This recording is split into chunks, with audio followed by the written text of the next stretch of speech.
안녕하세요. 지금부터 보이는 라디오 문신 톡투유를 시작하도록 하겠습니다. 사회를 맡은 이춘입니다. 안녕하세요. 지금부터 보이는 라디오 문신 톡투유를 시작하도록 하겠습니다. 저는 사회를 맡은 장도원입니다. 반갑습니다. 세계적인 조각가 문신 탄생 100주년을 맞이하여 우리 도시에서 문신 선생님께서 무엇을 남겼는지, 그리고 왜 기억하고 어떻게 기억해야 하는지를 이야기하고자 이 프로그램을 기획했습니다. 먼저 문신 탄생 100주년 홍보 영상을 보도록 하겠습니다.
안녕하세요. 경남을 대표하고 창원을 대표하는 비보이팀 윈스턴 브레이커즈 영남 비보이연대 파란공원을 대표합니다.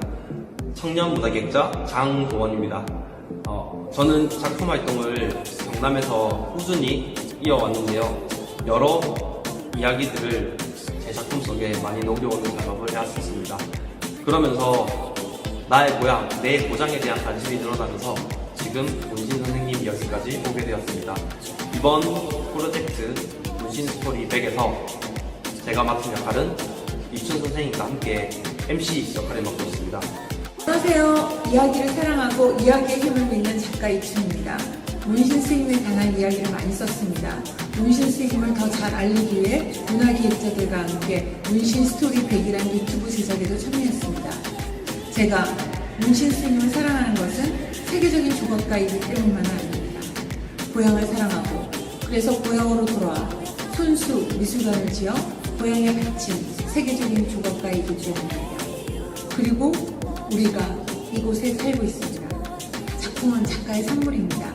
그 작품에서 작가가 경험했던 삶의 흔적을 가까이 느낄 수 있음은 창원의 선물이자 축복입니다. 노예처럼 작업하고 신처럼 창조했다는 문신이 말합니다. 문화도시는 시민이 참여하고 향유할 때 가능합니다. 그래서 신은 서두르지 않는다고 말합니다. 제가 이 프로젝트에 맡은 역할은 스토리텔링입니다. 이야기가 여러분의 삶을 풍요롭게 만들 수 있음을 확신합니다. 스페이스 하비팀에서 활동하고 있고 문화기획자로 일하고 있는 이창근입니다. 이번 문신 프로젝트에서는 조각가 문신과 함께 동고동락했던 사람들에 대해 인터뷰 영상 촬영을 통해서 아카이브 기록을 할 건데요. 이런 아카이브 영상을 통하여 조각가 문신 선생님을 알릴 수 있는 홍보 마케팅장으로 활용할 것입니다. 또한 이번 문신 톡투에서는 아카이브 영상에 총 8명의 8인 8색의 컨셉으로 각각 주제를 통해서 조각가 문신 선생님에 대해 알아볼 수 있는 시간을 가질 것이며, 이러한 결과로 문신 라디오 톡투유를 결과 발표를 진행하여서 회차별 아카이브 영상을 촬영한 2명을 게스트로 초대해서 톡 콘서트를 진행합니다.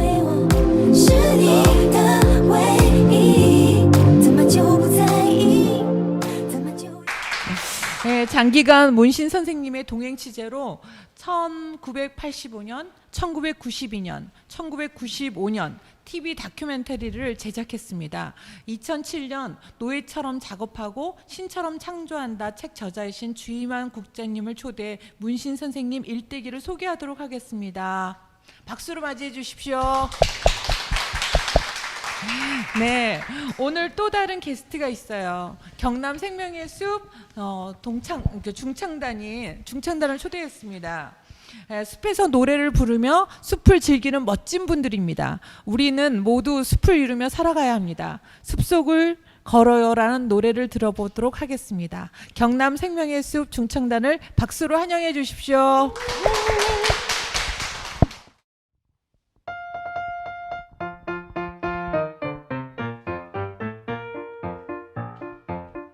흰 구름 꼬구름 시원한 바람에 양떼들 풀파도 늘어놓는다. 달콤한 은혜 대지의 사장가 송아지 나무아래 낮잠을 잔다. 부르자 랄랄랄라 목장의 노래 벌판마다 초록빛 사랑꽃 핀다. 산책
이제 문신 탄생 100주년을 맞이하여 문신 선생님을 기억하는 사람들을 만나고 그리고 인터뷰를 하면서 이제 조각과 문신을 조금 더 알리는 그런 방향성을 가지는 이제 활동을 좀 하고 있었고요. 그리고 지금 저희 문신 프로젝트 팀 문신 스토리 100은 이번 지금 저희가 프로그램 이름이 보이는 라디오 문신 톡투유인데 경남 예술인 그리고 문신미술관과 그리고 문신 선생님들과 관련된 시민들이 참여하고 이제 인터뷰를 해서 저희가 아까 홍보 영상에서 보셨다시피 영상을 만들어서 저희가 이제 자료화하는 게 목적이거든요. 그래서 이번에 주임한 보도국장님이 오셔가지고 저희 솔직히 마음을 많이 놓았어요. 되게 편안한 마음으로. 왜냐면 워낙에 이제 정보가 어떻게 보면 저희가 많이 공부를 했다고 하지만 활동하면서 되게 방대한 정보를 저희보다 많이 알고 계신 분이기 때문에 저는 솔직히 이번 방송 되게 좀 편하게 하거든요. 많이 기대하겠습니다.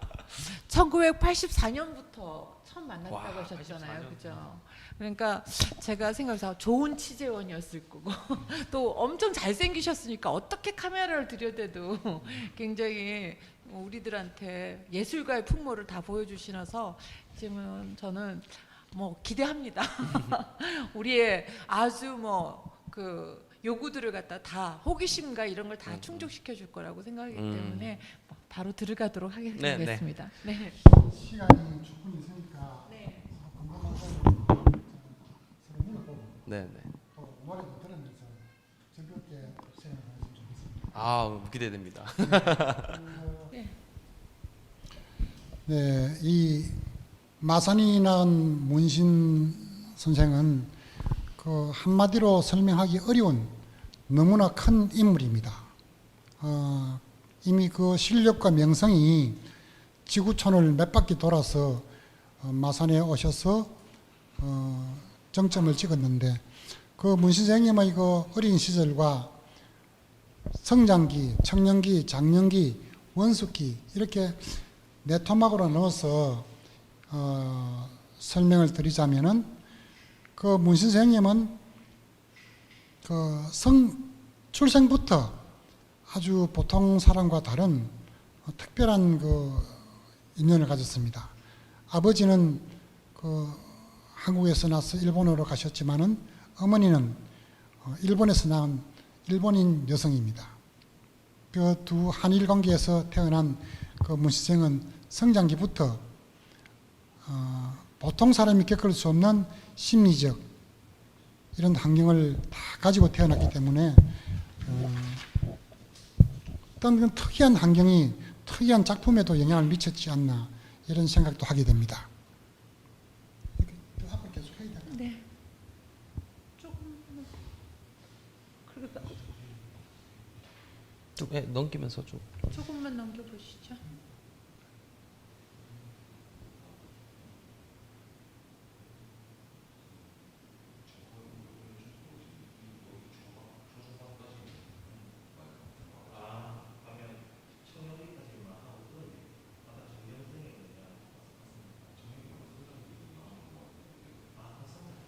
네, 그러면 네, 문신. 그래요.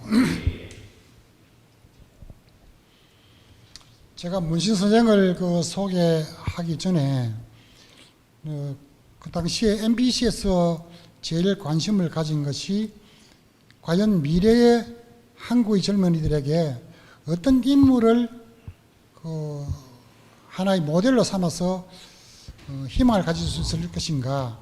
과연 경남 출신으로서 태평양과 대서강을 건너서 세계적인 모델로 성장한 인물이 누구인가를 굉장히 탐색을 많이 했습니다. 그 중에서 그 마산이 난 문신 선생을 미술 분야에서 선택을 했고, 음악 분야에는 통영에서 자란 그 윤희상 선생을 선정을 했습니다.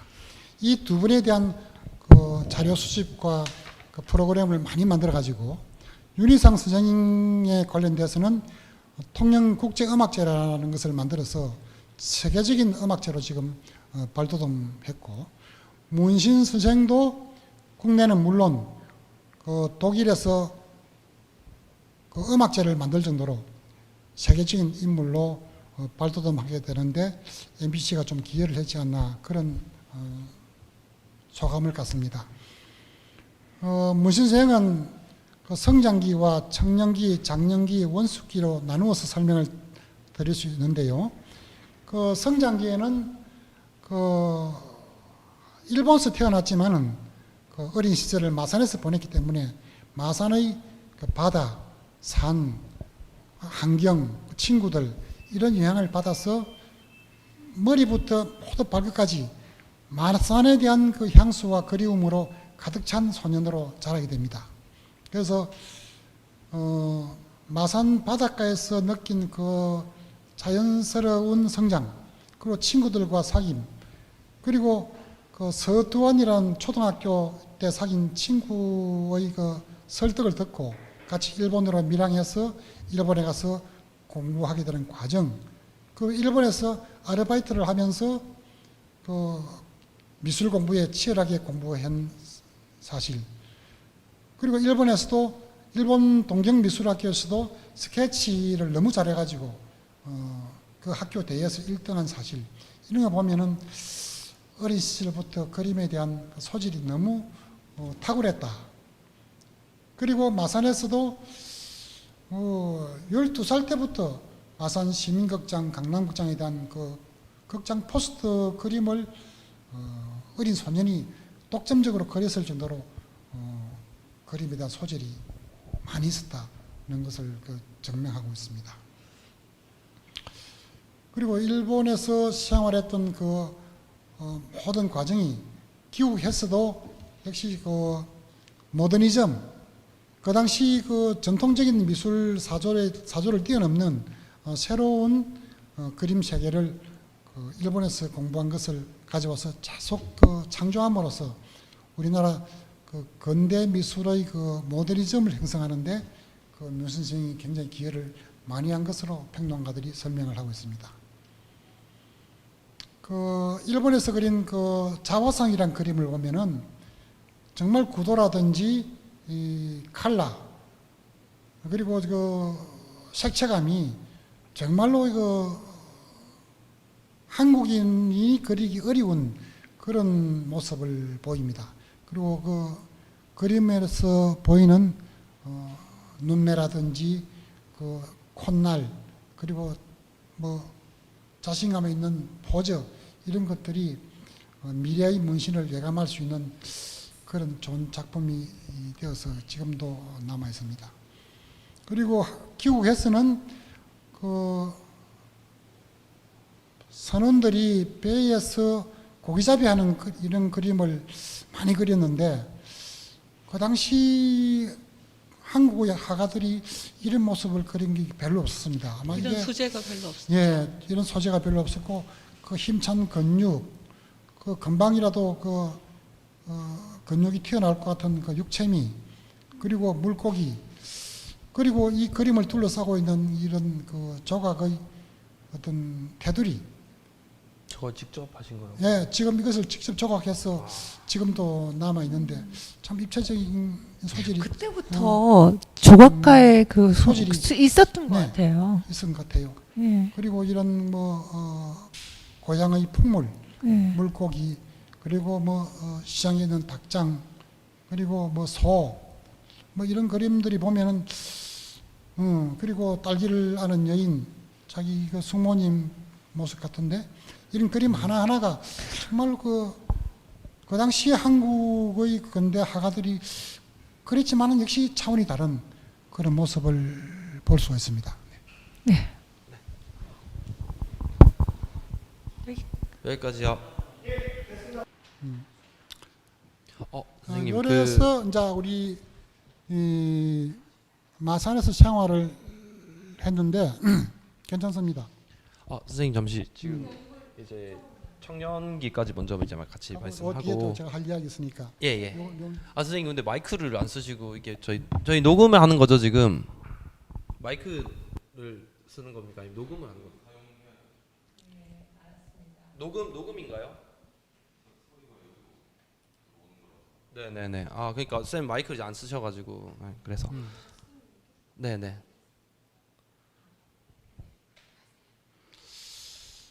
그런데 이제 여기 때 마산에서 그 우리 문 선생님의 그 일생을 관통하는 그 여러 가지 스토리가 많은데 그림도 잘 그렸지만은 그 인생의 고비고비가 참 그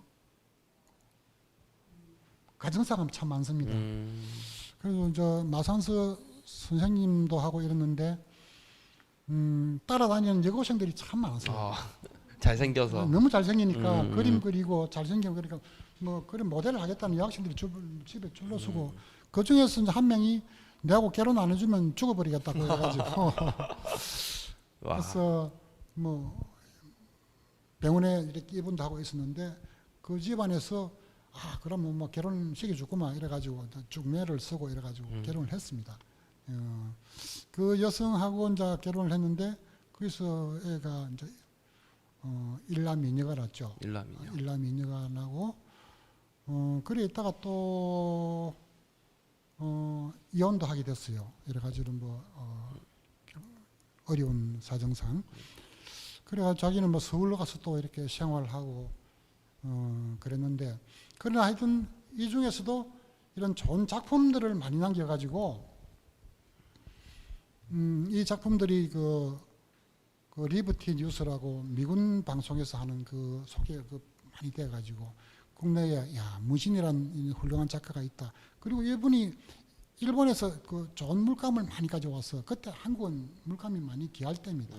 좋은 물감을 가져와서 아주 많은 물감을 쓰면서 개성 있는 작품을 내니까 그림도 잘 팔리고 또 좋은 작품을 소문도 많이 나고 그래서 이때 마산 미협 거기가 수준이 그 작가들의 수준이 그때 뭐 6.25 때 이북에서 서울에서 넘어온 훌륭한 작가들이 또 많이 있었어요. 그래서 가지고 흑마해라고 그 금을 흑자 말맞자 흑마해 멤버들이 이렇게 미전을 마산시내에서 하면은 전국 최고의 미전이 되고 이랬는데 그래서 마산 미술이 전국 미술을 이끌던 시대였습니다.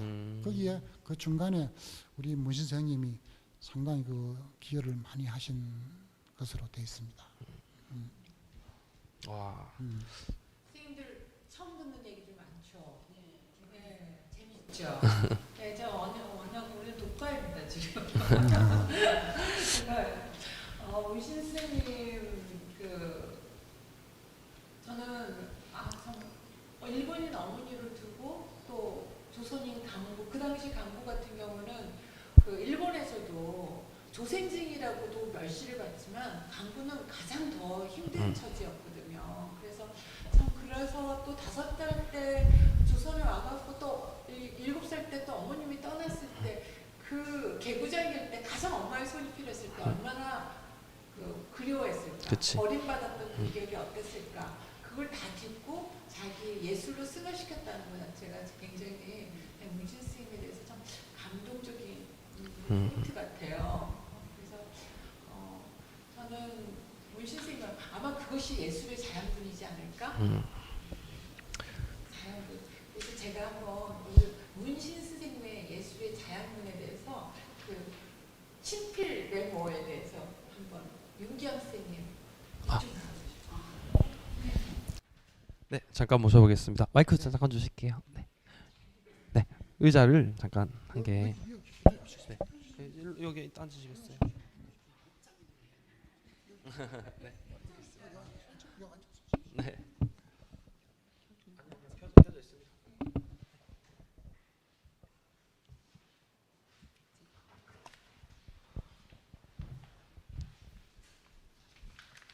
나는 실은 1922년 1월 16일 규수의 탄광지대에서 태어났다. 나의 생모는 남달리 건강한 여성이었다. 어머니는 나를 업고 어두운 밤길을 걸으며 노래를 잘 불렀다. 만나고 싶어, 보고 싶어, 무서움도 잊어 어두운 밤길을 홀로 걷네. 아버지의 탄광일을 끝나는 시간에 마중을 나가는 길이었다. 밝은 달빛을 받은 수레가 도는 물레방아가 있었다. 그때가 2살이었다. 자박자박 걷던 3살 무렵 어머니는 탄광총 타가수에 날 맡기고 일을 나가셨다. 어머니를 몹시 찾다. 그곳을 어떻게 찾았는지 어머니가 일하는 광산 입구에 서 있었다. 어머니가 굴에서 석탄을 실은 도로골을 밀고 나오다 날 보고 뛰어오셨다. 그 이상은 기억에 남지 않지만 내가 이 이야기를 하는 것은 남이 쉬이 겪지 못하는 지경을 살아왔기 때문에 초년고생은 누구보다 예술인을 위해서 하는 뜻 같아 자부심마저 갖기 때문이다. 그 이상의 극적인 현실이 또 있었으랴. 내가 사리를 분별할 때까지만 해도 남다른 환경의 연속과 부모의 지난 탄광 시절의 환경과 겹쳐져 끔찍한 장면으로 꾸며진 환상과 같은 상상의 세계가 아니었을까. 지금은 그렇게 생각한다. 엄마를 그리워하던 소녀는 그 기억이나마 붙잡아야 엄마가 돌아올 것 같았는지 그 기억을 오래오래 붙잡았다. 그 시절 고향의 푸른 바다는 그리움의 바다였다. 고향의 철썩이는 파도 소리와 춤추는 갈매기가 어린 문신을 위로했다. 타향을 떠돌면서도 고향의 잔잔한 바닷가가 그리웠다. 내 고향 남쪽 바다 그 바람을 눈에 보이네. 지금도 그 물새들 나르리 가고파라 가고파 어디 간들 잊으리요. 그 잔잔한 고향 바다란 노래가 그의 사연이었다. 그는 프랑스에서 내가 남 모르게 울어야 할 일이 있다면 한때나마 자기 나라에서 작업하지 못하고 남의 나라에서 제작 생활을 소모하고 있는 것뿐이다. 라고 작업 노트에 메모했다.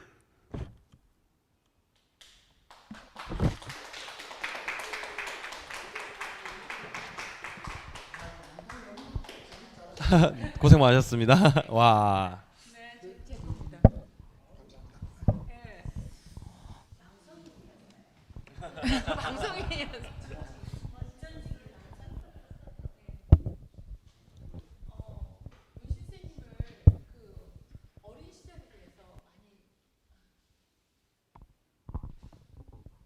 문신 선생님에 대해서 어린 시절 그 얘기를 많이 들으셨어요? 예. 네. 어떤 얘기를 제일 인상적이었어요? 그런데 역시 어머니에 대한 영향이 많이 있지 않겠습니까? 네. 그 문신영님의 참 어머니는 그리움의 대상이고 또 자기를 매정하게 버리고 간 미운 여성이기도 하고 그런 복합적인 것 때문에 문신 선생님은 참 그 성격이 내성적으로 성장했습니다. 그래서 그 마산 성호초등학교 앞에 보면 그 포교당에서 하는 운영하는 그 유치원이 있었는데 거기 할머니가 거기 입학을 들어가니까 도저히 애들하고 적응이 안 되고 대화도 안 되고 애가 내성적으로 해서 뭐 자기 소개도 하기 힘들고 뭐 이따가 집으로 도망가 버리고 그래서 할머니가 상당히 애를 먹었는데 그런 내성적인 성격이 그 어머니와 아버지와의 그 어떤 어려웠던 시기 어머니의 정을 많이 못 받은가 그런 탓도 있고 또 환경이 갑자기 바뀌니까 적응하지 못한 그런 내성적인 것 때문에 상당히 어려움을 겪었는데 그 내성적인 성격이 평생 돌아가실 때까지 바뀌지 않은 걸 우리가 직접 보면서 느꼈습니다. 네. 그 문신 선생님 같은 경우에는 그 초등학교 그러니까 다니면서도 막 일을 하셨잖아요. 네.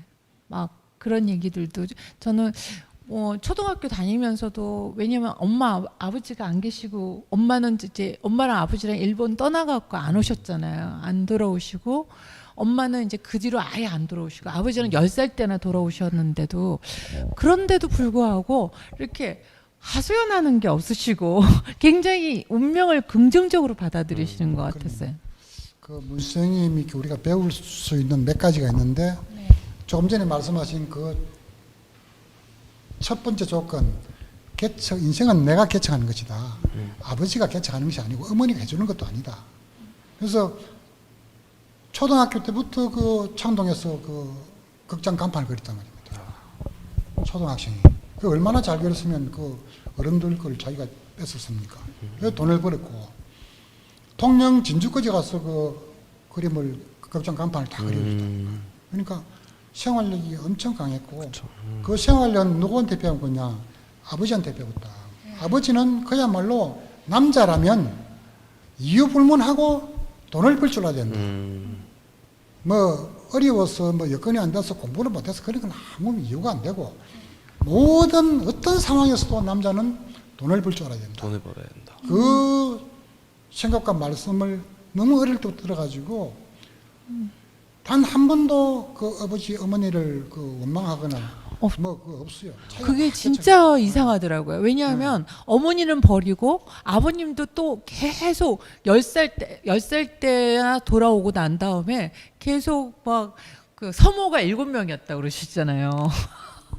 그럼에도 불구하고 아버지가 항상 자신의 우상이고 나 예술의 자양분은 엄마 아버지로부터 나왔다라고 얘기하는 거 보면 저는 엄청 이 문신 선생님의 그 일생을 보면 굉장히 많은 우여곡절이 많음에도 불구하고 아주 긍정적이고 자기 운명을 자기가 개척해 나가야 된다는 그런 게 굉장히 강한 것 같았어요. 아버지 우리가 뭐 혈통을 이어간다고 하지 않습니까? 네. 아버지의 그 아주 강인한 근면성을 문신 선생님 그대로 이어받아가지고 네. 자기 인생을 잘 개척하는데 그게 우리가 배울 수 있는 가장 큰 장점이라고 그런 것 봅니다. 같아요. 저는. 자신의 일생을 예술로 녹여낸다는 네, 자체가 진짜 저는 이제 예술을 하는 입장으로서 봤을 때 진짜 말도 안 되는 거거든요. 이게 자기 인생을 자기 작품에 녹여낸다는 자체가 모든 걸 여기에 다 쏟고 있다.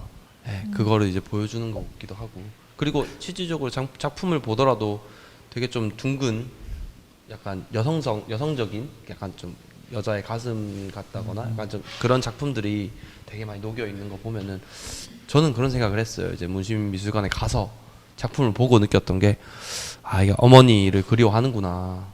어머니에 대한 그런 이제 자기 일생의 내가 도원 씨 보고 그랬죠.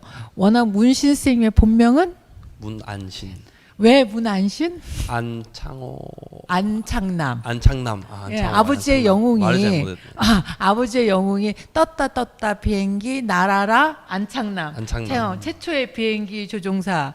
아버지 영웅이었대요. 근데 저는 일본에 가갖고 한번 우리 조선인들이 일하던 그 탄강을 갔었는데 엄청 그 당시에 노동 조건이 열악해갖고 지하 막장에 갔어야 되는 거예요. 그래서 아버지 같은 경우에는 그 하늘을 나르는 비행기 조종사가 아버지의 꿈이고 그래서 아들을 이름을 갖다가 문안수, 문안신 그 안자를 다 넣으셨어요. 그래서 제가 이제 우리 문신 선생님의 막 조각들 보면 하늘로 높이 올라가는 조각들도 많잖아요. 그 아버지의 꿈, 아버지의 꿈과 아들의 꿈이 이어가는 아버지는 비행기 조종사가 되었으면 했지만 아들은 조각으로 하늘로 높이 승천하는 용 같은 그런 것들을 하지 않았을까? 그렇게 좀 생각이 되고 혹시 다른 선생님들도 그 궁금한 점 있으세요? 없으면 바로 이제 또 다음 코너로. 네. 다음 코너로 그 문신 선생님 또 아까도 문신 선생님 좋아하는 그 TV 프로그램이 제가 뭐라 그랬죠? 기억 안 나죠?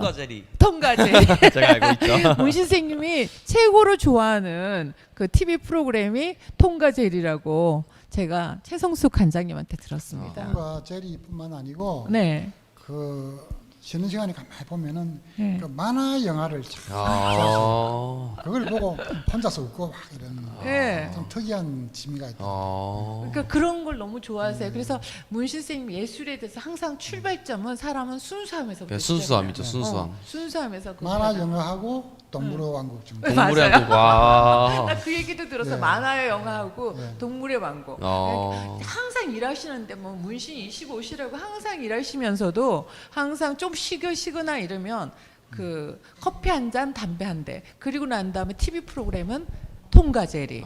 그리고 동물의 왕국. 그거 보면서 즐기셨다고. 영감을 거기서 얻으시는 거면 저도 좀 봐야겠는데요.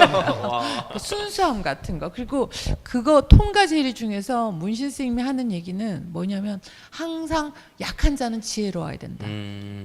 그 통과 제리의 가장 재미있는 점은 생지가 약하면서도 항상 톰을 골탕 먹이고 그쵸. 약한 자가 지혜로워야 된다. 이게 이 얘기를 그 친필 에 많이 친필 홍보에. 쓰셨어요. 그래서 저는 항상 문신 선생님이 그 어렵고 힘들지만 나는 지혜롭게 살아야 된다는 남보다 더 열심히 일해서 그 내 운명을 개척해 나간다는 그거에서 참 좋았던 것 같아요. 스스로 이거 각오와 함께 프랑스로 가기 위해서 가진 노력을 다했습니다. 그런데 그 당시에는 외국에 나가는 여건이 참 받기 어려웠습니다. 그래가지고 청와대에도 여러 번 부탁을 하고 이래가지고 겨우 여건을 받아서 프랑스로 가게 됐습니다. 가게 됐는데 가기 전에 그 자금을 많이 만들지 못해가지고 그 비행기 표를 사고 프랑스에 가니까 호주머니에 남은 돈이 50불, 우리나라 돈으로 5만 원밖에 안 남았어요. 그래가지고 하룻밤 자고 밥 사 먹고 나니까 그 또 3만 원이 날아가 버렸어. 남은 거 2만 원, 또 밥 한 끼 사 먹고 나니 제로가 됐어요. 그래서 그 파리에서 돈이 이런 데 없으니까 3일을 굶었습니다. 그래서 야, 내가 이렇게 살아야 되겠느냐. 그래서 파리에 세느강이 그 시내에 흐르고 있는데 다리 위에서 막 낙하해서 죽어버리겠다. 이런 결심도 했는데 저 멀리서 보니까 한국 사람처럼 생긴 사람이 다가오더래요. 그래가지고 그 분이 안면에 있던 화가였는데 만나서 가서 밥을 이렇게 한 끼 얻어먹었고, 그 다음에 이제 그 김흥수 화백이라고 혹시 들어보신지 모르겠는데 유명한 그 화백이죠. 우리 문신 선생님하고 최성숙 여사님하고 나이 차이가 24살 차이인데 김흥수 화백은 그 장현수 자기 부인하고 나이가 차이가 43살입니다. 와. 손녀 같죠.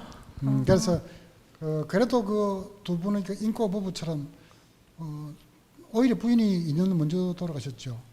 그래가지고 김흥수 화백이 소개를 해줘가지고 아르바이트 자기 이제 일터를 잡게 됐는데 그 화면에 보이는 저 집이 프랑스에 가면 저런 성곽도 아니고 주택도 아니고 하는 게 굉장히 많습니다. 저런 집이 이제 중세 시대부터 쭉 내려왔는데 저 집이 이제 다 무너져서 아주 헌집이 됐어요. 저 집을 수리하는 인부를 구했는데 김흥수 화백의 소개로 이제 이 사람 집주인이 자보인데 자보 집에 가서 저 담벽을 전부 다시 새로 쌓고 지붕을 고치고 새로 만들고 하는 작업을 하게 됐어요. 그때 저게 한 봉사를 한 3년 정도 했는데 그때까지만 해도 자기가 그 그림만 그렸지 조각이라는 것을 해보려고 생각을 안 했어요. 안 했는데 이 성곽을 고치고 돌을 따듬고 하다 보니까 내가 이거 그림 그리는 것보다도 따듬는 기술이 있네. 이걸 발견해야 돼. 큰 발견했어요. 저 때부터 그림을 던져버리고 나는 조각을 하는 게 더 내 이름을 내는데 빠르겠다. 이런 생각을 하고 그때부터 조각을 했어요. 그래가지고 이 자보가 볼 때 이분이 그 문신 씨가 참 이 그림에 대한 재주가 있구나. 이걸 보고 그 밤 되면은 그 대학생들을 모아가지고 미술 강의를 시켰다. 그런데 그 프랑스 고집센 대학생들이 뭐 동양 사람한테 우리가 미술을 어떻게 배우느냐 하고 도망을 가고 이랬어요. 그때부터 문신 선생님은 우리 동양인이 외국인을 다스리는 데는 실력밖에 없구나 해서 밤새 서양 미술사를 공부했어요. 그래서 뭐 공브리치 미술사부터 서양의 미술사를 전부 책을 몇 권 머리에 외울 정도로 공부를 해가지고 그 학생들을 가르치는데 나중에는 학생들이 이분이 실력 있는 분이다 하고 잘 공손하게 수업을 받았다는 그런 이야기였습니다. 하여튼 이 집을 고치는 바람에 조각가로 거듭났다. 이게 중요한 사실입니다. 그래서 스페인, 자, 이때 우리 문신생이 오른쪽에서 그림을 좀 내주세요. 두 번째 그 성가서를 쓰고 있는데 하여튼 그 나이가 30대 후반치고는 굉장히 멋쟁이 아닙니까? 이때도 뭐 그 파리 아가씨들하고 데이트도 많이 했대요. 스페인 가서 여행 다니고. 그런데 이제 프랑스에서 공모전을 했는데 유명한 사람이 우리 문신생님 저주를 알아보고 세계적인 이 공모전에 조각을 한내라고 했는데 이 참 한국의 남자 고집이 세고 스케일이 컸어요. 내가 제일 큰 걸 한번 해보겠다 해서 이 사진에 보이는 저 통나무 길이가 13m가 넘을 거야 아마 저게 저 통나무를 가지고 와서 톱으로 썰었습니다. 그래가지고 아주 이 멋진 조각을 하나 세웠는데 이 모양이 이런 모양이 됐어요. 그래서 이 제목을 그 태양을 향하여 유명한 작품입니다. 이걸 딱 내니까 그 당시 최우수상을 받았어요. 국제적인 그 멤버들이 다 모인 대회였는데 저게 그 원을 반으로 자른 반원, 반구를 착착착착 이렇게 대칭되게 쌓아 올라가는데 저게 평생 동안 저런 작업을 많이 했습니다. 아주 그 조각, 지금도 이 남프랑스 발카르스에 가면 저 작품이 서 있습니다. 한국인들이 가서 감상도 하고 이러는데 참 유명한 작품입니다. 그리고 몸을 다쳐가지고 병원에 누웠는데 병원에 누워서도 가만히 있을 뿐이 아니죠. 중국인 걸어가지고 이렇게 칼라 그림을 2장을 했는데 이게 그 자기가 개발한 채화라는 것인데 이게 수백 점 남겼어요. 보면은 요 모양대로 조각도 하고 이러는데 이 채화가 지금도 미술관에 가면은 많이 남아 있습니다. 그리고 이제 이런 조각 작품들을 이제 해가지고 이름을 내기 시작했는데 잘 팔렸어요. 잘 팔리고 그 그라파 사람들이 볼 때 야 이거 우리가 못 보던 건데 재미있다 이래가지고 미술상들이 대량으로 구매해서 생활을 하게 됐습니다. 그래가지고 이런 이제 포스터를 만들어내면은 그 프랑스 일간지에서 크게 대문짝처럼 실어주고 아주 인정을 받게 되고 평론가들도 야, 이 동양에서 온 남자가 참 대단한 작가가 됐다면서 대수특별하게 됐습니다. 이 문선생님 작업하는 그 과정을 보면 메모를 참 많이 해요. 이래 조각을 하기 전에 자기가 그림을 그려보고 거기다가 해설을 다 이렇게 메모해서 이 작품은 무슨 원리로 뭐 어떻게 해서 어떻게 과정을 다 메모를 하는데 이 메모하는 습관이 이 작가가 나중에 훌륭한 작가가 되는데 크게 도움이 됐어요. 저도 이런 젊은 미술 학도들한테 메모를 많이 해라. 메모를 해야 그 이론적으로 나중에 정리가 된다. 그냥 무작정 하지 말고 이런 걸 하나 배울 수가 있습니다. 그래가지고 지금 부인인 최성숙 여사를 파리에서 만났는데 아까 말씀드렸지만 나이는 24살 차이인데 그 최 여사가 그때 서울미대 동창생하고 결혼해가지고 그분이 일찍 돌아가시게 됐어요. 사고로. 그래가지고 이제 마음에 상처를 입어가지고 독일로 유학 갔는데 프랑스에서 이렇게 여러 미술인들하고 만나는데 그 중에서 이 마산의 그 문신 씨를 만나게 돼가지고 데이트를 하게 됐습니다. 그래가지고 자 뭐 장례를 약속하기도 됐죠. 그래서 같이 다니면서 활동도 하고. 일시적으로 또 마산에 와서 그 미술관을 짓겠다 하면서 공사도 하고 이랬는데 쭉 보면서 말씀드리겠습니다. 마산 그림을 보면은 이 가운데 여기가 추산동인데 여기가 그 추산동이란 글자가 한자로 보면은 가을 초자가 아니고 말먹일 초자입니다. 이 몽고군이 그 1274년도에 1차 원정하기 위해서 2만 명이 마산에 거주를 했는데 거주지가 이 추산동 근방하고 해운동 쪽입니다. 여기다 말을 키웠는데 몽고군들은 한 명이 말 2마리 키웠으니까 약 한 4만 마리의 마리를 키웠어요. 그래가지고 옛날에는 마산이라는 이름이 없었거든요. 그래서 마산이라는 이름이 없고 골포, 하포 하포, 조선시대까지 하포라고 불렀습니다. 그러나 마산항이라는 이름은 그 몽고군이 내려와서 말을 키우면서 말맞자 매산자, 그래서 마산항이라고 불렀어요. 그래서 마산항은 그때부터 유래가 되었다. 그래서 말을 워낙 많이 키우니까 이쪽에 말먹일 초자, 매산자에서 초산동이라는 동 이름이 생겼습니다.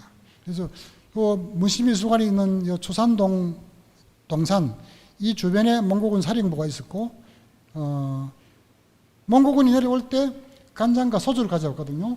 그래서 몽고군 때문에 마산의 간장과 소주가 유명하게 되었습니다.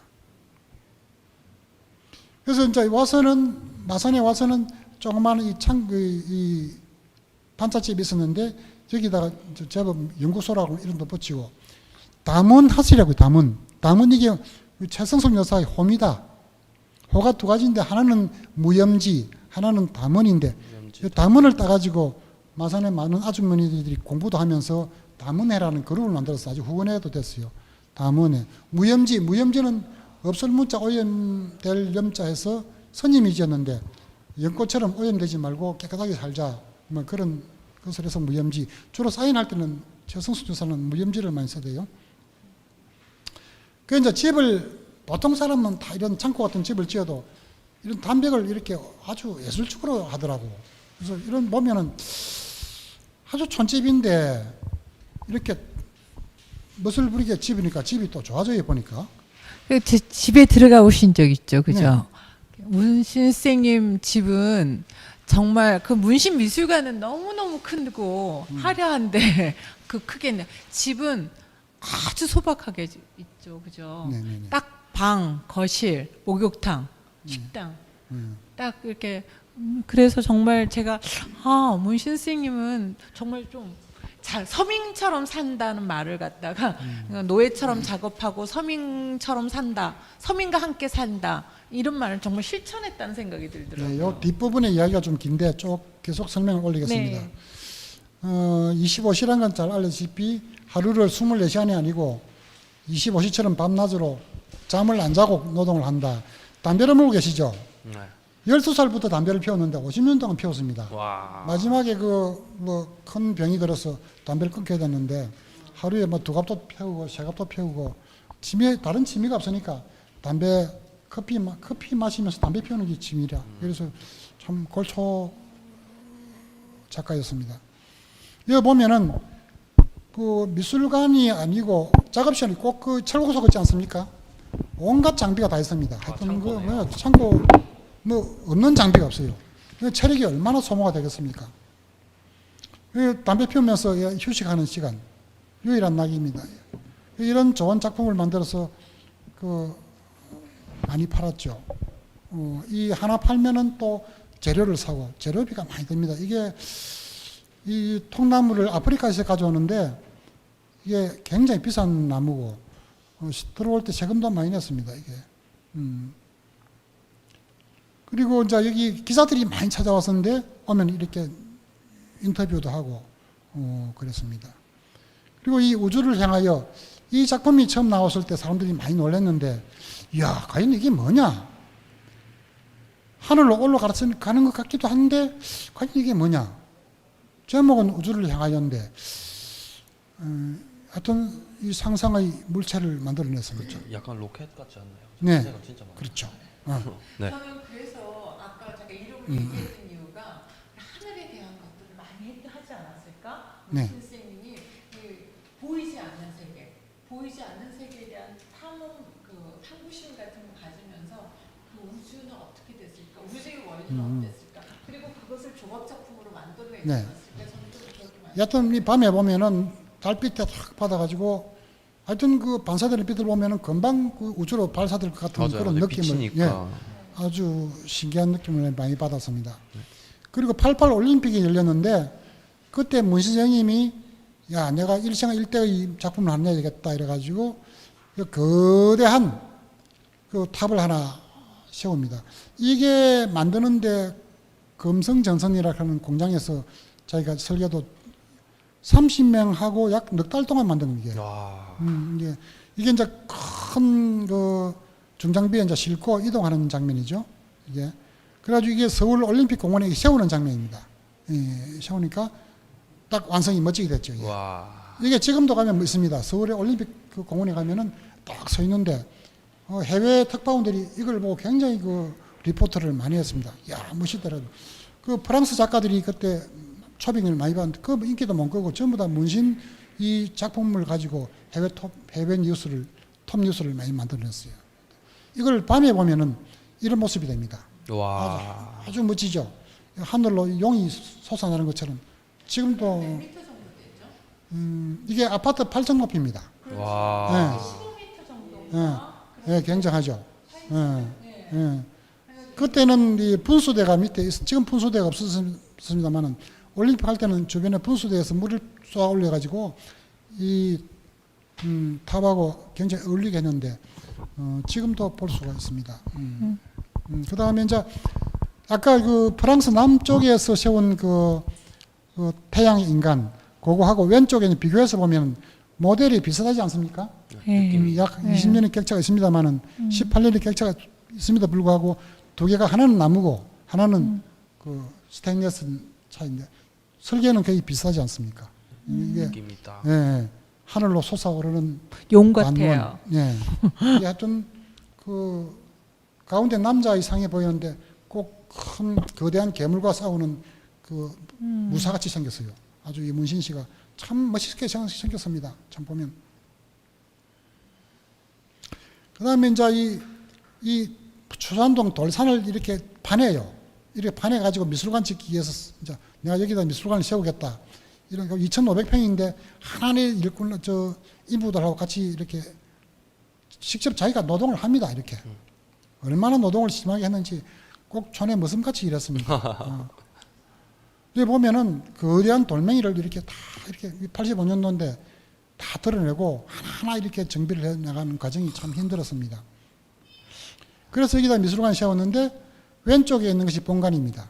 오른쪽에 있는 것은 남쪽에 그 전시실, 남쪽 제일 전시실이에요. 예, 지금은 밑에 있는 운영미술관도 하고 많이 있죠. 하여튼 이 건물도 자기가 직접 설계하고 하나하나 감독해서 지은 건물이고, 이래서 이제 94년도에 오픈을 했는데, 그때 뭐 각계의 대한민국에 내노라 하는 그 문화인들이 많이 와서 참 이때 제일 우리 문 선생님이 인생 최고의 기쁨을 누린 날로 기록이 됩니다. 그래서 문화부 차관입니다. 북을 치면서 정말로 오래간만에 하는 이 웃는 모습을 봤습니다. 그리고 문신미술관은 대한민국에 두 개가 있는데 왼쪽에 있는 것은 마산에 있는 것이고 오른쪽에 숙명여자대학교의 문신미술관이 하나 있는데 이것은 우리나라에서 대학에서 단독 미술관으로는 최초 1호입니다. 1호인데 왜 서울에 두느냐 하면은 전 세계 미술 연구자들이 마산까지 오면 너무 힘들다. 서울에서 연구할 수 있도록 해달라는 건의가 왔어요. 그래가지고 숙명여대 총장님이 간곡한 부탁이 있어서 이 숙명여대 안에 제일 좋은 장소를 골라서 문신미술관을 만들었습니다. 그래서 왼쪽이 마산 본점, 서울에 있는 것이 지점 이렇게 보시면 이해가 될 것입니다. 자, 이렇게 보면은 왼쪽에는 이 석고지요. 오른쪽은 이 청동인데 브론즈 청동인데 왼쪽 것을 만들어서 요 석고를 가지고 그 공장에 가서 쇠물을 붓습니다. 쇠물을 부어서 그걸 떼내면 요런 청동 모양이 이 모양대로 이제 모양이 만들어지는데 이걸 사포로 하나하나 닦아내면 반짝반짝해서 이렇게 좋은 작품이 됩니다. 그러니까 원형미술관 이게 지금 아주 중요한 공간인데 석고로 하나하나 이렇게 만든 원작이죠. 요 원작을 가지고 있으면 그 조각품을 새로 만든 것을 10개, 20개도 만들 수 있습니다. 보통 보면 이제 11개까지는 국제적으로 요 석고 하나가 있으면 11개 정도를 만들어서 복제품을 만들어서 유통해도 국제적으로 인정이 됩니다. 진짜 백이라고. 원형 미술관이라고 하는 것이 바로 이렇게 이 원형을 말하는 거죠, 그죠? 이 원형이 없으면 석고 원형. 네, 석고 석고 원형이 없으면 그 스틸을 만든 것을 만들 수가 없습니다. 이 원형이 이걸 가지고 공장에 가서 쇠물을 부으면 10개라도 만들 수 있습니다. 그래서 이 중요한 겁니다. 이게. 우리 이 석고 원형 미술관이 있나요? 그 우리나라에서 이제 민속미술관에만 있을걸요. 그렇죠. 네. 문심이 그리고 다른 나라에서도 전 세계적으로도 아마 이런 운영 미술관은 아마 제가 본 중에는 없습니다. 네. 예, 프랑스에서도 저걸 본 적이 없습니다. 진짜 작품이 많거든요. 보면 깜짝 놀랐어요. 네. 저는.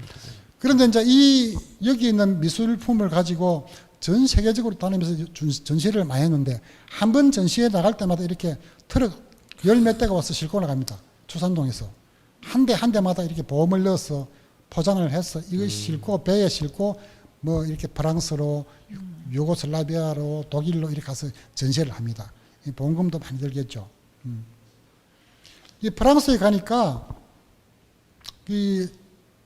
저 지하철에 전광판이 이렇게 번쩍번쩍 하는데 한국의 문신 선생님이 프랑스에 전시하러 오셨다고 이렇게 지하철을 이렇게 했는데 국가원수가 방문해도 프랑스에서 일 잘 안 해줍니다. 야.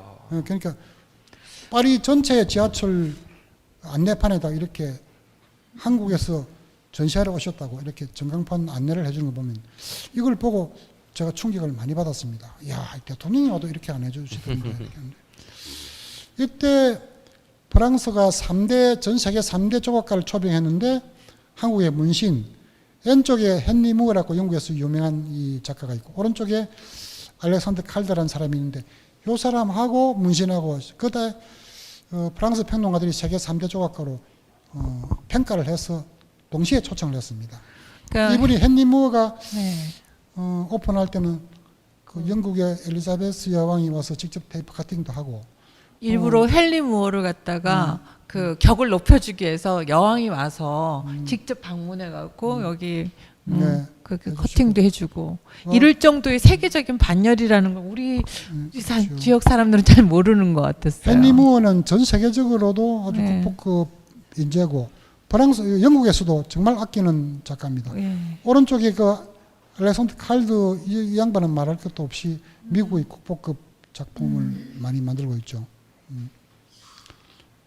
그 이제 이렇게 이제 프랑스에서 전시하는 모습인데 이게 프랑스 파리 제1시립미술관인데 여기에 동양 작가가 이렇게 전시에 독점적으로 한 것은 처음이라고 합니다. 야. 이 전시장을 빌려주지도 않아요. 동양인들한테는 파리 허용해 사람들 주지 얼마나 않아요. 콧대가 높습니까? 무슨 동양인이 여기 전시를 감히 한단 말이냐 이렇게 했는데 참 대단한 그 환대를 받았습니다. 여기서 보면은 문 선생님이 하루 종일 이렇게 인터뷰하고 뭐 외국인들하고 만나서 대화하고 이거면 국위 선장이 얼마나 되겠습니까? 그리고 왼쪽에 있는 이분이 프랑스 제일 평론가입니다. 이분이 문 선생님을 많이 인정하고 키웠습니다. 그 이분하고 제가 인터뷰도 한 이틀 동안 했는데 이름이 자크 도판너. 네. 하여튼 이분이 이 문 선생을 잘 봐가지고 프랑스 제일 큰 그 일간지에다 평론을 많이 했습니다. 해가지고 하여튼 한국의 그 작가가 프랑스를 빛낸다면서 많이 평론을 했습니다. 가운데 있는 이 카메라 기자가 문 선생님의 그 작품을 평생 촬영한 MBC의 정견 기자인데 이분도 이 작품을 만들어서 한국 카메라 대상을 받았습니다. 아마 테이프가 한 200건 될 겁니다. 학예사 정경현 씨 예. 정경현 아버님이죠. 씨 부친이죠. 네. 학예사 아들. 지금 아들도 훌륭한 조각가입니다. 헝가리 부다페스트에 있는 왕궁에서 이렇게 작품할 때 전시 문정님 촬영.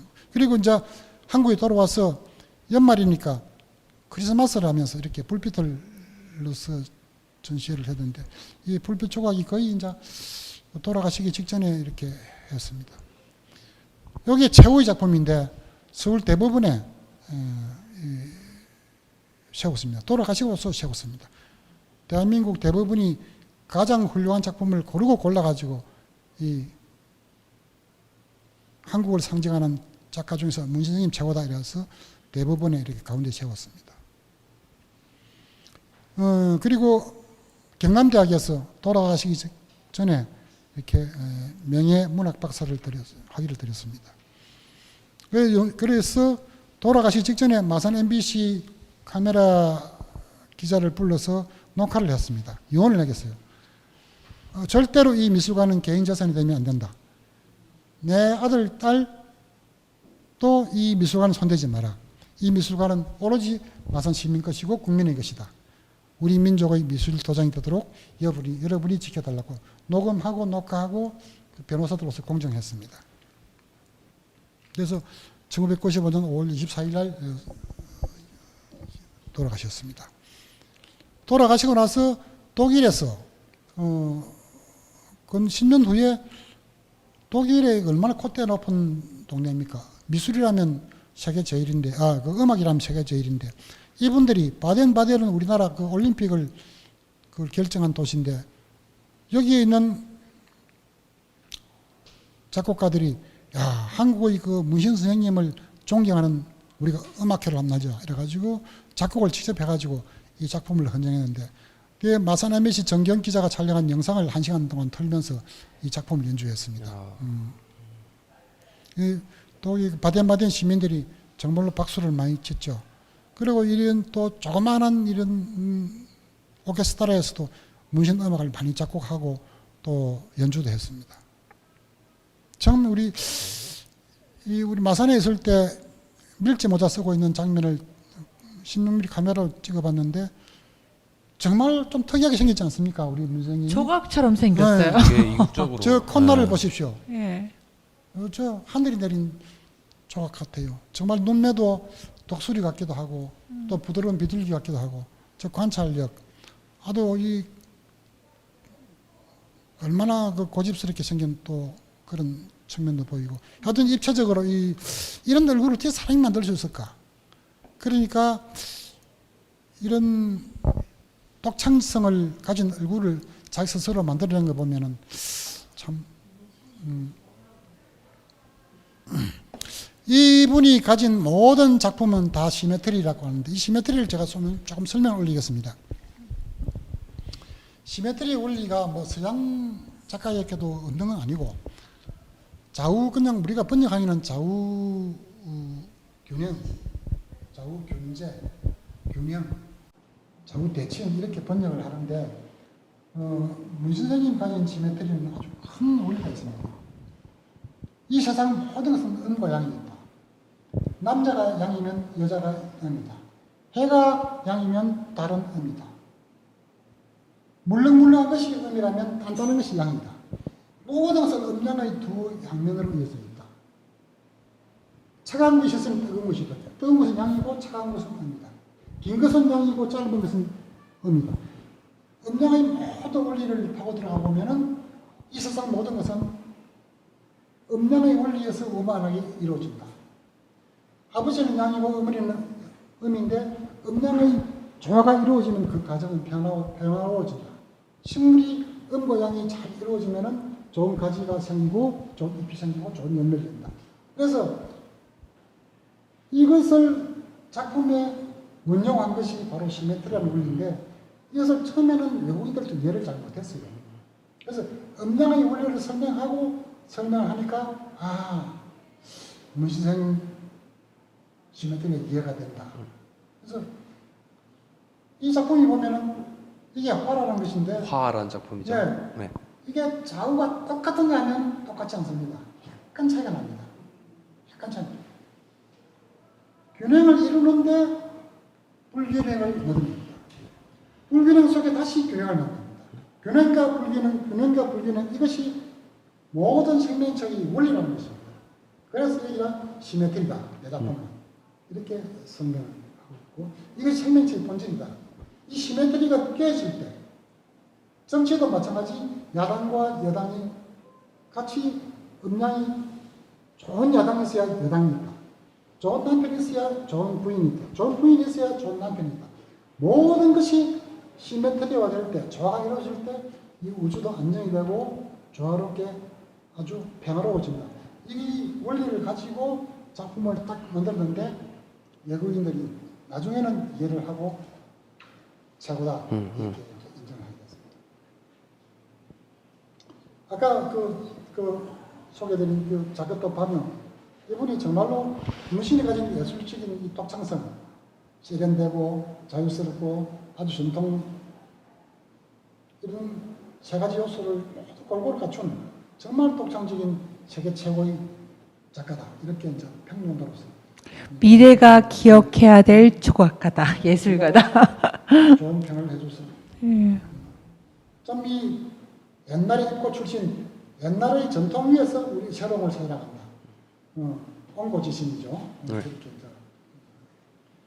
이 소설가 이병주 씨가 참 이 문신을 친하고 많이 관찰하고 했는데 이분이 국제신문 기자도 하고 소설가로 뭐 엄청난 소설을 많이 썼지 않습니까? 가동 출신인데 그 문신은 하늘이 내린 예술가, 천성의 예술가 이렇게 평을 했습니다. 그리고 참 이분과 친하게 되면서 너무 영광스럽다. 우리나라 대한민국 영예다 이렇게 평을 했는데 정말 이 이병주 씨도 한국에서 가장 소설책을 많이 쓴 훌륭한 소설가죠. 둘이 참 친했습니다.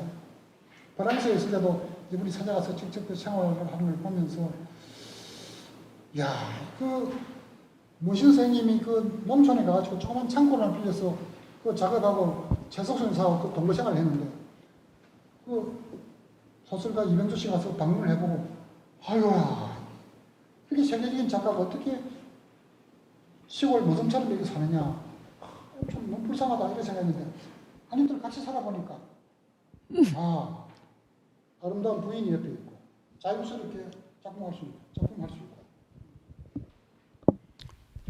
그 모습을 보고 야,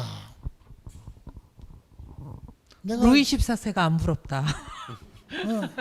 프랑스의 대왕처럼 살지 못할 밖에야 문신처럼 사는 것이 최고다. 이렇게 부러워했다는 그 참. 그때 그 후레떼 농장 때문에 최성숙 관장님도 너무 막 비참하고 막 네. 이렇게 해갖고 그냥 창고야 창고. 진짜 창고에다 시골에 그 머슴들 사는 창고 참. 거기서도 자랑스럽게 한 거 보면 참 네. 대단한 사람이죠. 그때 벌써 세계적인 명성이 있었다고 하는데도 불구하고 그래서 이분이 이제 그 참 마지막에 자기가 장년이 돼가지고 정립한 나는 이 원리가 산다 한 것이 작업명으로 만든 것이 나는 정말 이 작업은 노예처럼 한다. 한시도 나는 쉬는 게 없다. 나한테 휴식이는 없다. 토요일, 일요일 없다. 야간도 없고 밤도 없고 25시처럼 작업한다. 그런 철학을 가지고 있었고 그러면서 뭐 화생을 해볼 기회도 자동차도 없었고 뭐 아무것도 없었습니다. 옷도 흐름한 옷 몇 벌 있었고 판자집에 살았고 뭐 아파트도 하나 없고 정말 서민처럼 살았죠. 그러나 하나하나 양보를 하지 못한다. 신처럼 창조한다. 나는 신처럼 한다. 이런 자부심 이거 하나는 정말 높이 평가해 가고 싶죠. 이렇게 해서 네, 대충 끝났네요. 이제 그림으로 보는 설명을 마치고 네. 다시 또 예, 이야기 좀 하실까요? 예. 근데 방금 전에 네. 주임한 모동국장 전 되게 혼자서 좀 웃고 있었는데 이제 어떻게 보면 발표를 이제 하시면서 이제 이야기에 좀 심취를 하시면서 이제 마이크를 막 이렇게 떼시는 손이 움직일 정도로 되게 막 이렇게 열정적으로 해주셨는데 되게 재밌게 봤어요. 저는 이제 솔직히 주임한 그 국장님이 쓰신 책 노예처럼 작업하고 신처럼 창조한다 책을 갖다 한 제가 4번 정도 봤어요. 4번 정도 글을 쓰려고 하니까 처음으로 문신 스님을 전체적으로 조명할 수 있는 책이 바로 그 책이었기 때문에 4번 정도 봤기 때문에 이 얘기들을 많이 들었어요. 그런데도 제가 많이 이렇게 질문하고 이러지 않고 듣는 게 저는 이렇게 이 책 한 권의 책을 다 담을 수 있는 얘기를 우리 시민들도 그렇고 우리 젊은 예술가들이 좀 들었으면 좋겠다는 생각이 들었어요. 이게 재미가 아니라 몇 명이 보더라도 문신 스님에 대해서 좀 제대로 알았으면 좋겠다. 제대로 안다면 기억하는 사람들이 한 사람이라도 있고 2사람이라도 있고 8사람만이라도 있더라면 문신 스님을 좀 제대로 홍보할 수 있지 않을까? 그냥 우리 문화 활동들이 좀 휘발성으로 한 번 하고 끝나는 게 아니라 100주년이라서가 아니라 지금부터 시작이라는 생각을 들어갖고 그쵸. 저는 오늘 좀 주임은 제가 몇 번씩 봐도 감동하게 되고 또 주임 책 저자가 이렇게 그쵸. 얘기할 수 있다는 기회가 있어갖고 너무 감사하고요. 예, 문신 선생님은 문신 선생님의 조각은 강렬한 만큼 그 굉장히 열정적으로 사셨던 것 같아요. 열정적으로.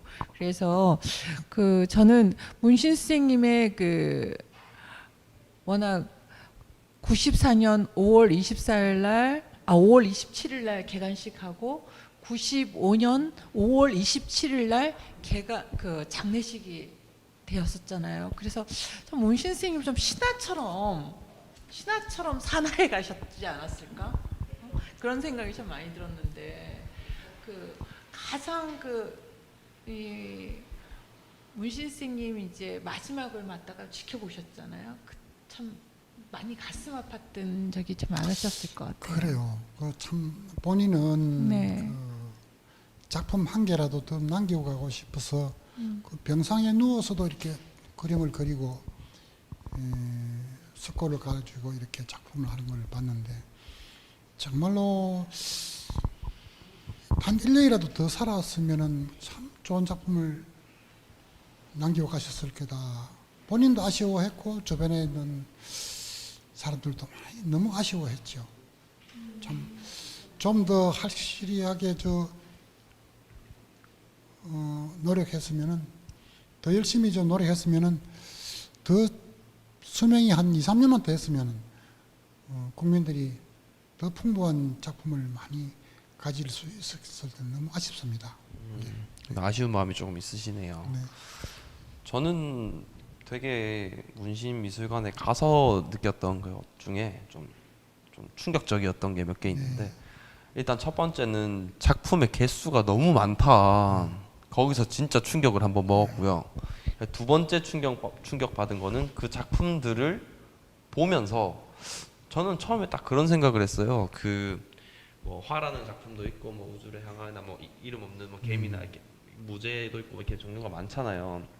근데 그 석고 원형을 보면서 그냥 시메트리를 봤을 때는 약간 대칭인데 저거 잘못 만든 거 아니야? 좀 안 맞는데 양쪽이 대칭이 안 맞네 생각을 하고 이제 그렇게 작품을 봤었는데 제가 석고 원형을 보니 그 일부러 그렇게 만들었더라고요. 그러니까 이제 일부러 같은 듯 다르게 만들었더라고요. 그래서 그게 제가 또 2차 충격이었고요. 그러니까 마지막 세 번째 충격은 문신미술관을 직접 마지막 작품으로 만들어냈다. 저는 그게 진짜 가장 큰 충격이었어요. 그게 저도 예술을 이제 제가 업이 예술 쪽에 이제 일을 하다 보니 좀 더 와닿는 게 많은데 진짜 자기가 생각했던 거를 그대로 실행력 있게 다 옮겼다는 자체가 아까도 그거 나왔잖아요. 이제 병상에 있으실 때도 아까 발표 자료에 보시면 그림도 그리시고 그리고 도면도 그리시고 그리고 작품 만드실 때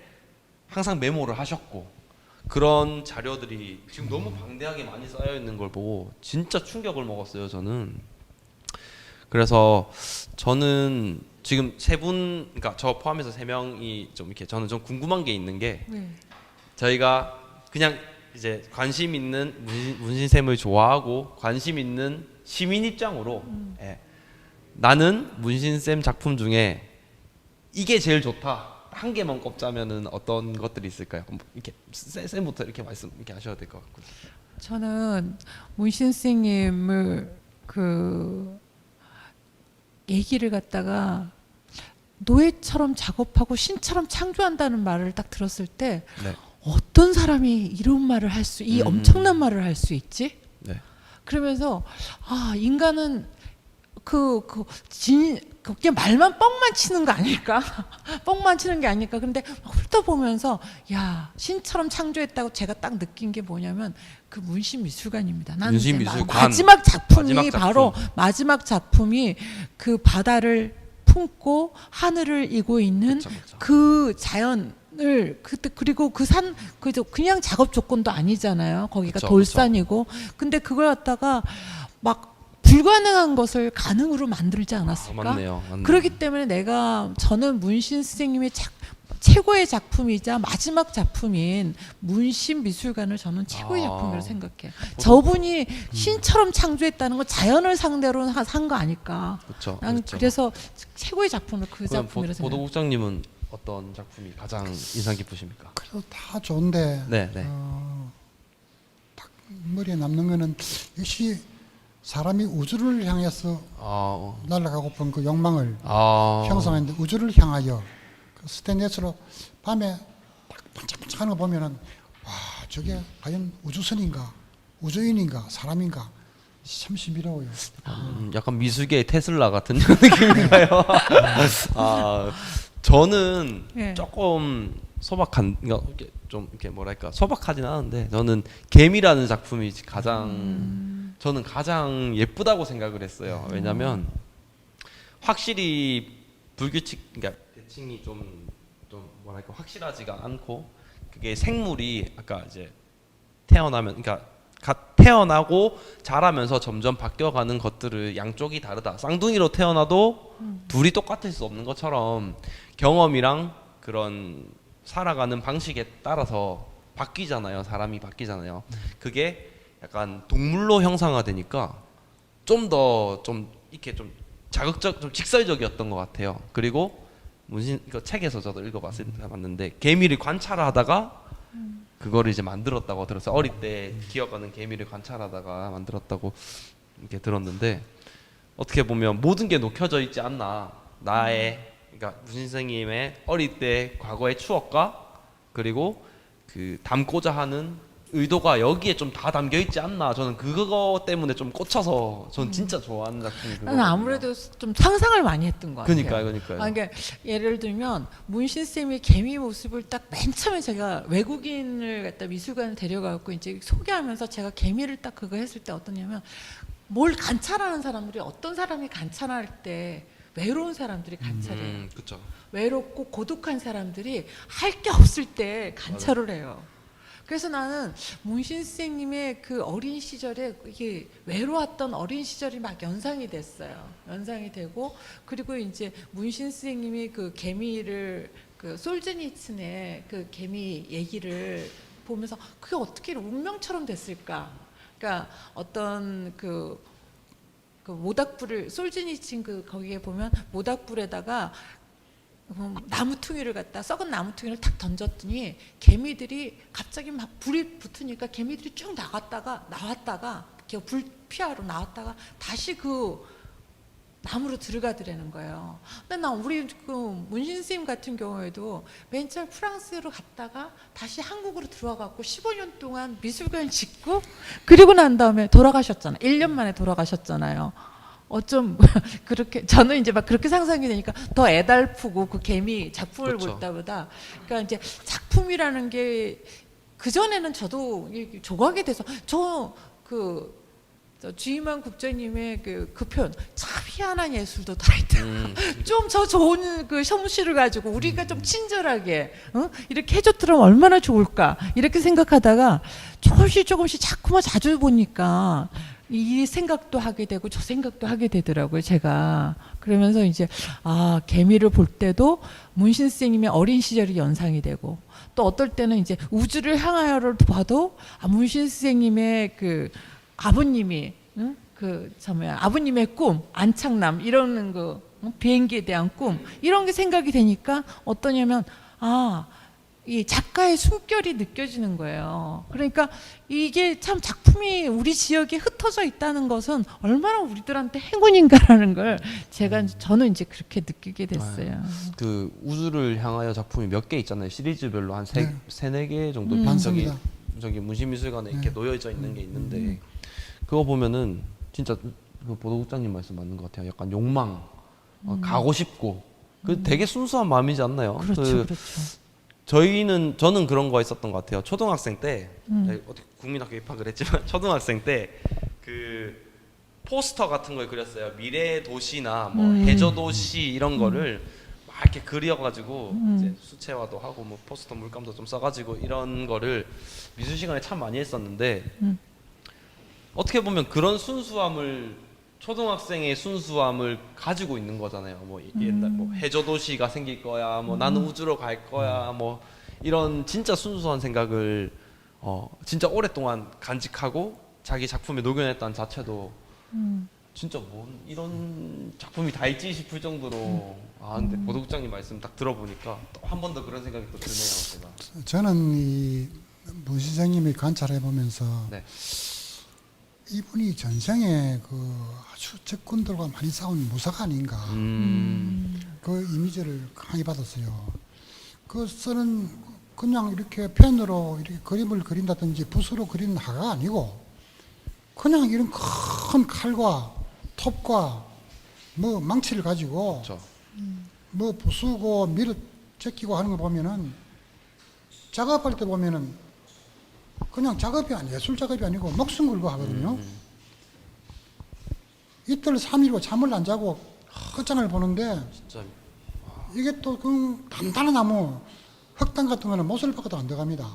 단단한 나무 철강 그다음에 뭐 강철 청동 브론즈 브론즈. 뭐 돌멩이 하여튼 이분이 손에 걸리면은 다 그게 아름다운 작품으로 다 바뀐단 말이죠. 그게 그러니까 하루 이틀 가야 되는 거 아니에요. 그러니까요. 진짜 미치지 않고서야 할 수 없는 거기다 그 것들이죠. 단단한 걸 가지고 풍만하게 곡선으로 만들어내잖아요. 또 어떨 때는 가장 부드러운 것들, 가장 부드럽고 그러니까 저도 문 선생님 맨 처음에 이해를 잘 못해갖고 저게 뭘까? 저게 뭘까? 저는 문신 선생님이 인생이 예술가 같아서 좋았지만 그러면서 그 예술가가 불어넣은 숨결이 불어넣은 손으로 만져서 만들었다는 게 조금씩 보면서 아니에요. 굉장한 도전 의식을 가지고 정말 나는 신처럼 창조한다는 말을 갖다가 실천하지 않았나. 그래서 우리 인간이 근데 문신 선생님은 그냥 한다면 가난했고 일본인 어머니를 뒀고 그리고 조센징 강부의 아들이었고 한국에서는 외놈의 자식이라고 해서 별로 안 좋아했을 거고 일본에서는 조센징 이런 경계인들이 아마 그런 한이 많달까?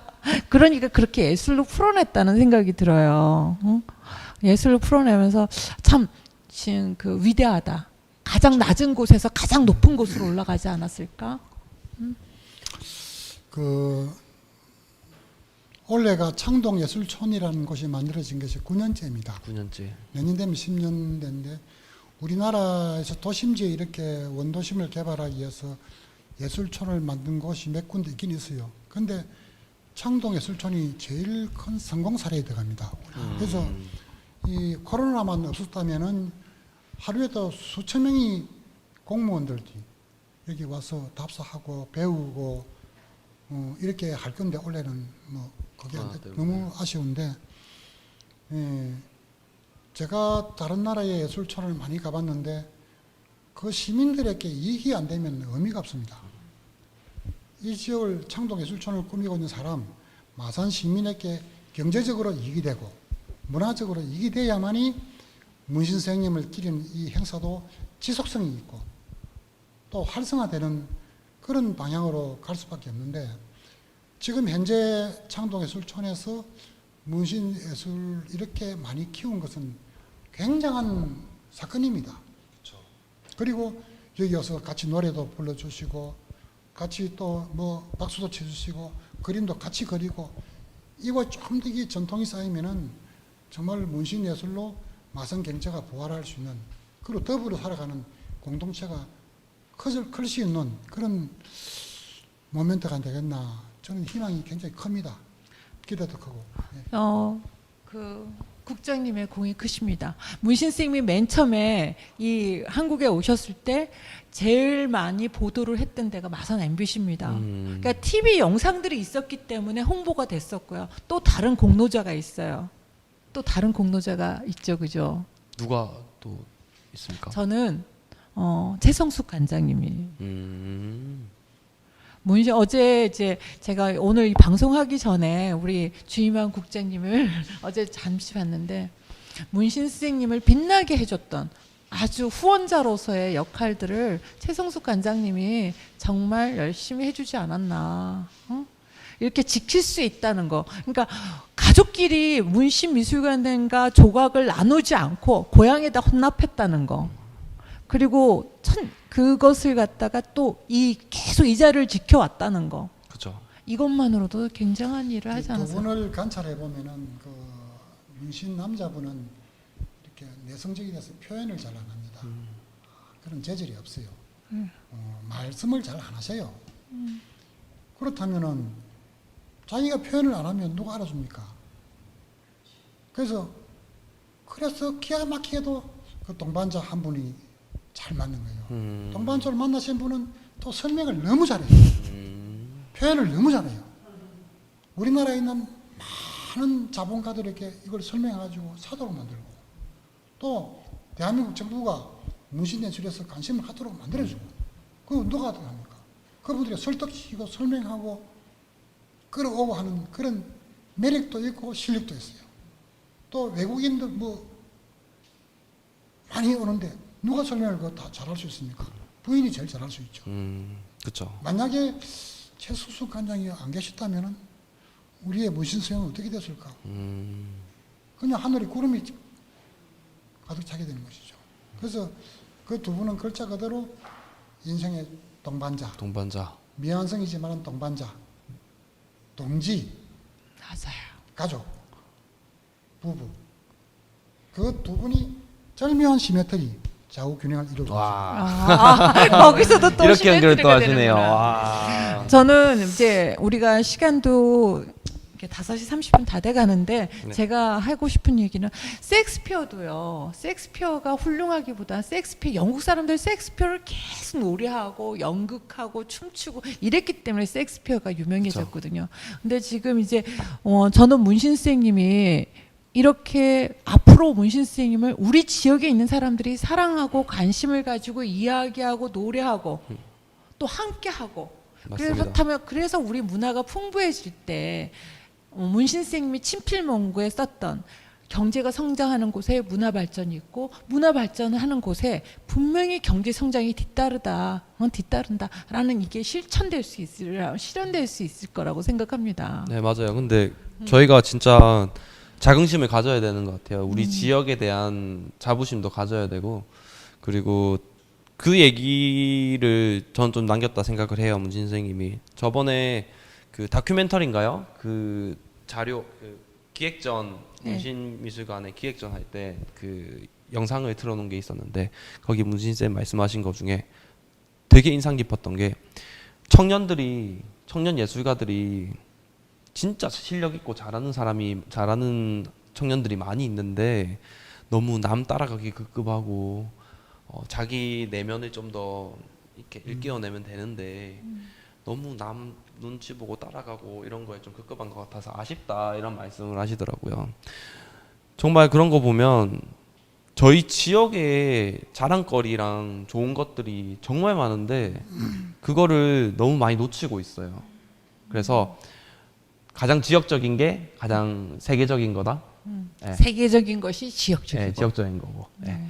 저는 그렇게 생각을 하고 문신 선생님한테 그 정신을 좀 많이 배운 것 같아요. 저한테 가장 영향을 끼쳤던 거는 선생님의 인생이 아니고 어떤 작품을 냈고 이런 게 아니고 머릿속에 있는, 저는 좀 머리가 뇌가 퉁 뒤집어진 계기가 된 진짜 충격적인 제 인생에 좀 어떻게 보면 전환점이 되어가지고 저는 좀 우리 지역에 대한 관심과 그리고 문신 선생님에 대한 관심과 조금 더 알고, 뭐 공부까지는 할 필요 없고 진짜 관심을 조금만 더 공부해야 됩니다. 아니 일반 모든 시민들이요. 네. 그래서 그렇게 좀 자긍심을 가지고 자부심을 가지고 그랬으면 좋겠습니다. 저는. 오늘 어떠셨어요? 어떠셨나요? 아니, 시민들이 이렇게 이제 프로가 아니고 아마추어적인 모임에 가지고 이렇게 유익한 참 대화를 나눌 수 있는 것이 참 의미가 있는 것 같고, 같이 노래해 주셔서 정말 재미있게 들었습니다. 우리가 모든 게 서울 중심, 경제와 문화가 서울에 있고 우리가 자꾸 서울 올라가서 구행도 하고 이러는데 진짜 이런 문신 선생님이 마산에 있기 때문에 서울 사람이 마산에 와서 문화도 보고 여기서 경제도 활동도 하고 여기 오리지널의 힘이 이런 거 아닌가. 이 오리진의 힘으로 우리가 서울 사람을 끌어오고 그래서 현대미술관도 마산에 짓고 그래서 한국의 미술 도시는 마산이다. 한국의 미술 도시는 창원이다. 이런 구심점을 만들어 갈 수 있다. 이런 자신감을 가지는 것이 중요하지 않나 생각합니다. 아, 저희 박수 한번 칠까요? 네. 네. 예, 그게 저희 문신 선생님이 그러셨습니다. 그러니까 외국에 있는 그 미술상이 막 조각 작품 살려고 하니까 난 조각 작품 팔 수 없다. 당신이 내 조각품을 보려면 내 고향 마산 한국에 있는 남쪽 나라로 와야 된다. 이곳으로 와야 된다라고 얘기하셨어요. 그래서 우리가 그런 시민은 시민대로 노래 부르셔 미술관은 미술관이나 조각품에서 노래 부르시고 또 춤추시고 또 이야기하고 이래서 우리 도시를 좀 더 풍부하게 하도록 하겠습니다. 네, 너무 좋습니다. 이게 저희가 2시간 정도 이렇게 얘기를 좀 나누기도 하고 이제 어떻게 자료도 보여드리고 이렇게 했는데 노래도 부르고 이렇게 했는데 이게 길다면 긴 시간이고 그죠? 짧다면 짧은 시간인데 와 이게 안 끊기고 쭉 이렇게 자연스럽게 좀 진행이 됐다는 것 자체도 저희가 그만큼 문신쌤에 대한 관심이 많고 좀 우리 장도원 네. 씨는요 3개월 동안 문신 미술관에서 일했어요. 네. 문신 조각 막 옆에서 매일 공부하고 봤습니다. 매일 봤어요. 매일매일 그래서 우리는 기대해도 됩니다. 비보이와 문신 조각이 어떻게 만나야 될지 네. 만날 수 있을지 기대해도 됩니다. 비보이 그거 좋던데. 비보이 하고 있습니다. 네. 몸으로도 문신 선생님이 조각을 나타내도록 하겠습니다. 네. 그런 이제 여러 가지 콜라보를 많이 해야 되는 것 같아요. 이게 한 3년 전, 4년 전부터 융복합이라는 단어가 엄청 많이 이제 화두가 되고 있는데 항상 그런 것 같아요. 이제 예술끼리 엮이고 그리고 새로운 걸 만들어내고 그런 작업을 이렇게 후대가 선대를 보고 배우면서 좀 더 업그레이드 시켜 나가는 과정도 저희 역할이지 않나 이런 생각도 네. 좀 하고 있습니다. 앞으로 지금 문신 보이는 라디오 톡투유는요 지금 3번이 남았습니다. 아, 그래서 3번 남았죠. 이제 앞으로 더 많은 얘기들을 하도록 하겠습니다. 오늘 네. 감사합니다. 네, 수고하셨습니다. 수고하셨습니다. 네, 고생하셨습니다. 수고하셨습니다.